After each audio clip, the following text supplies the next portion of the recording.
Hey, this is Dr. Berry. Let's chat for just a few minutes about the food groups. Do the food groups actually matter? Are they based on common sense or science or an ancestrally appropriate human diets?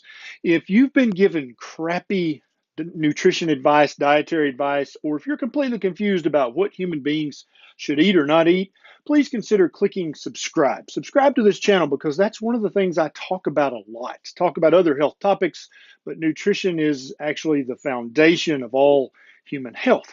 So also, if you want to get a notification every time I post a new video, you can click the little bell right beside the subscribe button. Now let's talk about the food groups.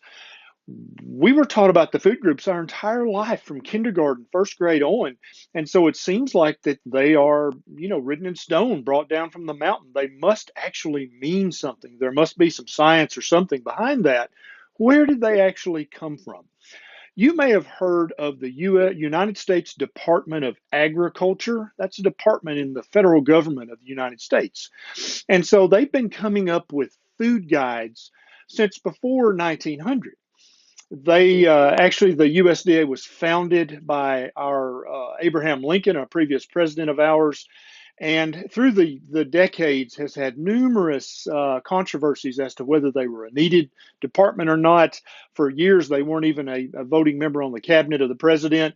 There's been multiple lawsuits brought against the USDA about various discrimination things going on with farming.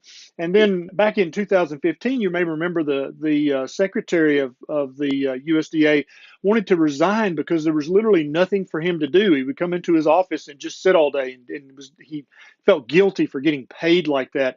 And President Obama found him some stuff to do, didn't accept his resignation, said, no, here's you some extra work if you don't have anything to do. So that's the department we're talking about here. And so the first time they came up with a food grouping, there were 5 food groups. Then a few years later, they come up with another one, and there were 7 food groups. And then in 1956, the one that really kind of stuck with all of us, the one you probably think of, is the basic 4 food groups, right? Dairy, meat, vegetables, and fruit in one group, and then uh, breads and cereals, which is basically grain. Those were the 4 food groups that the federal government came up with in 1956. And the reason I think this is a big deal to talk about is because I see on social media a lot when people are trying to argue that the standard American diet is actually correct, or the American Diabetes Association diet, or the American Heart Association diet, and they're trying to talk bad about low carb, high healthy fat, or the ketogenic diet, or even carnivore. They'll say, well, if you're trying to eliminate entire food groups, then obviously that diet has to be incorrect. So they believe, and they're implying, that the basic 4 food groups are based on some kind of science or research or anthropology, archaeology, common sense, something.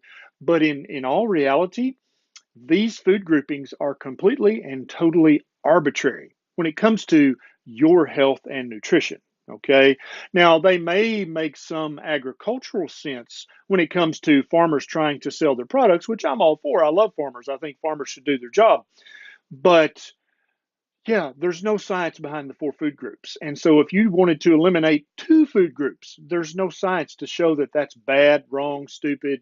There's nothing. There's just nothing. And so I was doing the research trying to make this video, and I came quickly to the conclusion, wow, these 4 food groups are based on nothing.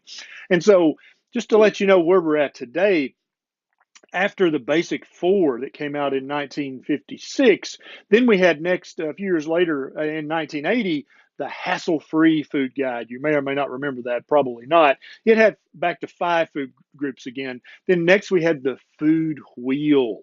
I don't remember that. I don't know if you do or not. It listed 6 food groups. So, and then we had the food pyramid, the infamous USDA food pyramid, and it was back to 5 food groups again. So they had actually eliminated a food group. So if people get triggered because you're wanting to eliminate a food group, tell them that the federal government did that when they went from the food wheel to the food pyramid. They just eliminated a food group. So obviously that can't be good for you. See the silliness of that logic? It just makes no sense at all. And then after the food pyramid, currently we have My Plate, which also has 5 food groups. So they added a food group. So if taking an entire food group out of your diet is dumb and bad, then probably adding a food group is also dumb and bad. I don't know. And so, sorry that this is a little tongue in cheek. I'm trying to be serious here, but there's just really no seriousness when it comes to the basic four food groups. Completely arbitrary. They're backed in no science, no research, no common sense, no ancestrally appropriate human diet. There's nothing to back these up. Some folks just got together at the U.S. Department of Agriculture and said, let's group them like this, and that's what we'll do.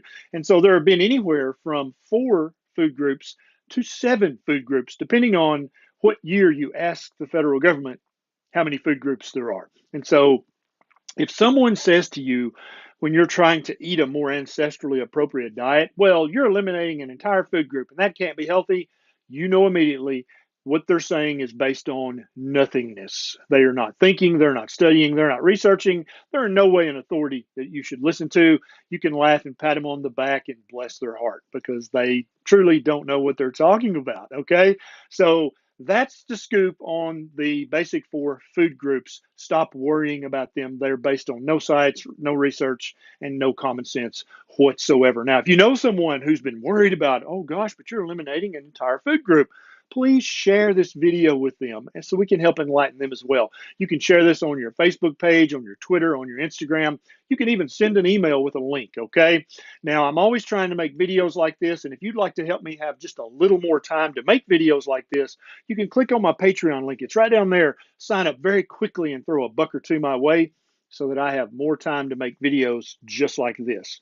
This is Dr. Berry. I'll see you next time.